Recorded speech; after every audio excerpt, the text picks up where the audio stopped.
We didn't see a tornado going through, but as we get about a mile from my parents' house, we see where a tornado had just come through. What's up, people? Welcome back to The Uncomfortable Truth. The other day I was out at Caddo. Caddo is like a natural lake in East Texas. It splits the Texas-Louisiana border. My wife and I decided to go out to do some work. Obi and Amy, his wife, and us own these cabins together. Floods come through there. We had to fix some stuff, so I had to take the tractor. So we worked on replacing logs. We have big telephone pole borders around the whole property, and they had floated off. So we put those back, had to take the tractor, which the tractor has a grapple on it, which is super handy if you guys have never seen that. It's an implement that you need to have. Got all that done. Storms are rolling in from a hurricane. And we happened to get there. It was just sprinkling all day, so we were able to get the work done. We get done about 2 o'clock and head south to pick up our kids from my mom and dad's house. As we're heading south, I was actually talking on the phone to Obi, and Courtney's watching her phone that has the weather on it. We're heading south towards Wascom, a little town in East Texas right on the border. And Courtney says, there's a tornado in Greenwood right now, which is 10, 15 minutes down the road from Wascom. And we're heading there, and I'm like, oh, there's not really a way to outrun this thing because there's no other roads right now that don't head south. Right. So maybe by the time we get there, it'll kind of work around us, whatever. We didn't see a tornado going through, but as we get about a mile from my parents' house, we see where a tornado had just come through. Trees are ripped up, power lines are down. You can't get to my parents' house. It's a mile right there. I can see their road, but trees are everywhere. Wow. So I know back roads, right? We back up, go a back road, come down a little state line road, a little county road. Same tornado came through that road. Wow. And the tractor's on the trailer. And I just think, like, I'll just get this tractor off of here and pick up these trees and get them off the road. So I'll unload it. There's one car behind me at the time. Start pushing trees out of the road. One tree. Oh, dang, there's another one. Oh, dang, there's another one. There was like 7 or 8 trees down on this road. Wow. And I'd already been soaked that day, and I'd put dry clothes on, and I got soaked again. But here's where I was going with this story is the act of service. I wasn't planning on doing that today. That was all God's provision of being there with the truck and the trailer and the tractor with the grapple to serve others. And that was my opportunity to serve. And I'll tell you, in our last podcast, you said, remind me what you said about serving.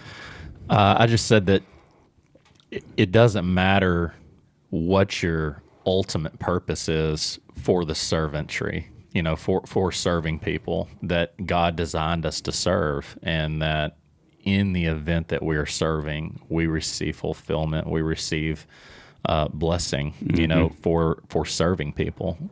Sense of purpose. You may not have this overlying sense of purpose, but the act of serving just naturally gives you one. Yes. And so I was just talking about how it's just the way, just like manifesting things, and it's the way God designed us. He designed us to serve. He put us here to serve our brothers and sisters. Yes. And so when we are in that act, we receive blessing because it's the way He designed it. Man, I can't tell you how good I felt. I don't want nobody to pat me on the back or nothing. I even hesitate to tell the story, to be honest. But the feeling that I got after doing that for other people, by the time I was done, there was around 20 cars waiting to get through. It was their only way to get through to get to their home. Right. And man, I felt good. It gave you a very large sense of fulfillment. Oh, correct. That's great. Correct. That's cool. And God orchestrated that. Like, there was nothing that I did, right? Well, you could have easily turned around and gone back. You were like Sure. you were like the buffalo that runs into the storm. Yeah. Yeah. You're like, hey, let's just tornado chasing. Head on. I thought as we were chasing tornadoes, I was like, well, I got my F-250. It's pretty heavy, and this trailer's pretty heavy, and this tractor's pretty heavy. Maybe we'll stay down if the tornado rolls through on us. I think about like, here's your sign moments. You know, it's like, okay, I just went through a tornado. There's 7 trees down in the road in front of us. There's no other path because it hit the other route as well. The detour, there is no detour. Right. There was no way around. What am I going to do? Oh, wait. I have a tractor on the back of my truck, and it has a grapple, and I'm here. Right. You know, and it's like, here's your sign. You know, Jeff it's like, Foxworthy. yeah, Here's your sign, buddy. Like, if you don't pick this up, I'm throwing you a bone here, yeah, Shane. man, it's your opportunity. What's cool is that also there was already, right after we pulled up, like, there was like 4 other volunteer I was going to workers say, that may have had a chainsaw. They did. They were cutting it up as I was pushing it out. And these guys were like, you could just tell they're out in the rain. Who knows if another tornado is coming through? Power lines and trees are broken off that could kill you if they fall now, but Yeah. they're still hanging. And these guys are out here soaking wet, smiling. Like, you're the man. You're the man. You know, it's like, why in that situation would you get so much joy? And it goes back to what you're saying. That's how dadgummit, that's how we're designed. It's you know? just the way that God made us. Yes. I'm feeling kind of inadequate over here because I was headed down Highway 80, headed towards Marshall to take some pictures at a church not too far from where you were. Okay. Hauling butt. All of a sudden, my alarm goes off, and it's a like tornado in tornado your warning, area. this Yeah. and that, blah blah blah. It might have been a I did watch it- at that point. I did a U-turn in the middle and went home to my tornado shelter. That's normally what I do. We didn't have a choice, Sean. We did not have a choice. There wasn't any turning Yeah. around. My wasn't. purpose that day just went to flop. Hey, let the storm pass and then come out. There you go. And serve. Shane's over That's there. smarter. Yeah, That's way Wow. smarter to do that. No, I'm impressed. You're just No, I'm seriously Your brain impressed. works. Yeah, Your brain. Yeah, I fear. think Courtney loves like storm watching and stuff. So I don't. But they also scare the mess out of her. So in that moment, I think she was like, "I want to see a tornado," but I'm scared out of my mind at the same time. So I'm surprised that she didn't say turn around. Right. The thing was that tornado did go towards Karnak where we Yeah. were as we passed south. It went around us. yeah, I saw. Yeah, but they were everywhere. It was crazy. So how do we relate that to the Bible? I know we talked about serving. You know, there's countless verses in the Bible that talk about serving. It's a very central theme in the Bible. It's a very central theme in the life of Jesus Christ, and how at the end of the day we, I believe, Jesus Christ was sent down to earth to show us how to live our lives. The King of Kings. The It- King- It was prophesied forever. The King of Kings, which was to some degree taken out of context by the Israelites, right? That's But right. when he came down, what they pictured was not necessarily what they got. But they got what they needed based on God's design. That's exactly right. And he showed us how to live our lives, and his life in large part was spent serving. That's all that's you could say that was the central theme of Jesus's life, you know, and you know, I look at just kind of some New Testament verses. You know, Matthew in Matthew 25, it says 35 through 40. It says, "For I was hungry and you gave me food. I was thirsty, you gave me a drink. I was a stranger and you welcomed me. I was naked and you clothed me. I was sick and you visited me. I was in prison and you came to me. Truly I tell you, whatever you did for one of the least of these brothers and sisters of mine, you did it for me." You did it for me. That's the ultimate serving verse. Yes. I mean, every single act in that verse was a act of letting yourself go, having no selfish ambition, and serving whatever was in front of you. And in doing that, God says, you did it for me. You know, in Romans 12:10, it says, be devoted to one another in love, honor one another above yourselves. Honor one another above yourselves. It's just, think about what your story, you know, I mean, you weren't worried about Shane in that moment. You know, you were worried about, your concern was the 30 cars that were behind you, and using the tools that you had that God gave you that day, you know, to do that. It says, for even the Son of Man came not to be served, but to serve, and to give his life as a ransom for many, in Mark 10:45. Jesus was the ultimate servant. And if we're called to live our lives like Jesus, we're called to serve. And that's not a if you believe in Jesus statement. Right.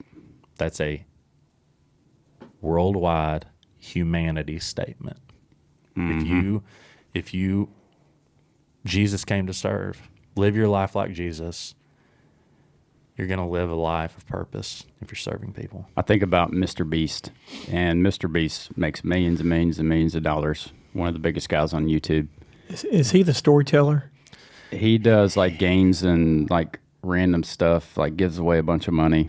He's arguably the most successful YouTuber on the planet. Yeah. I knew it was massive. I just didn't know. I mean, he's probably touching total revenue. You know, he may be getting close to $1 billion a year now. Recently, he has started a philanthropy channel where he just goes out and does massive good works for people. I don't know if this guy's a Christian. I don't either. He might be. He might not be. We don't know. But it goes back to what's the purpose?